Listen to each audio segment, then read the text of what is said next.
اردو تقریر فلسطین ہے خاکِ فلسطین پر یہودی کا اگر حق ہے خاکِ فلسطین پر یہودی کا اگر حق کیوں نہیں اسپانیہ پر حق اہل عرب کا۔ جناب صدر، معزز اساتذہ کرام اور میرے ہم مکتب ساتھیوں، السلام علیکم۔ میری آج کی اس پروقار محفل میں تقریر کا عنوان ہے فلسطین۔ قرآن مجید کے وصف میں موجود آیت مبارکہ میں اللہ تعالیٰ نے مسجد حرام اور مسجد نبوی صلی اللہ علیہ وسلم کے بعد تیسری مقدس ترین جگہ مسجد اقصیٰ کی اہمیت بیان کرتے ہوئے فرمایا ہے، پاک ہے وہ ذات جو لے گئی اپنے بندے کو رات و رات مسجد حرام سے مسجد اقصیٰ تک، جس کے ماحول کو ہم نے برکت دی۔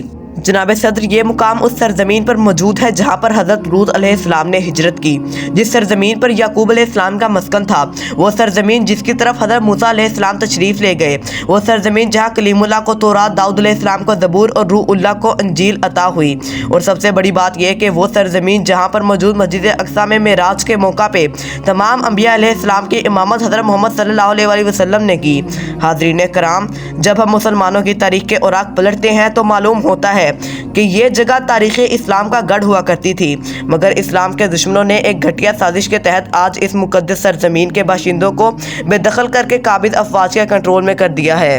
جناب صدر، مگر افسوس سے کہنا پڑتا ہے کہ 1 ارب 40 کروڑ کے لگ بھگ مسلمان ایٹمی طاقت، میزائلوں کے ڈھیر اور دولت ہونے کے باوجود غزہ و فلسطین کے مظلوم بچوں تک ایک بوند پانی پہنچانے میں ناکام ٹھہرے ہیں۔ کب تک ہم اپنے مظلوم بھائیوں کا خون بہنے دیں گے؟ ان ماؤں کے آنسوؤں کا سہارا کون بنے گا؟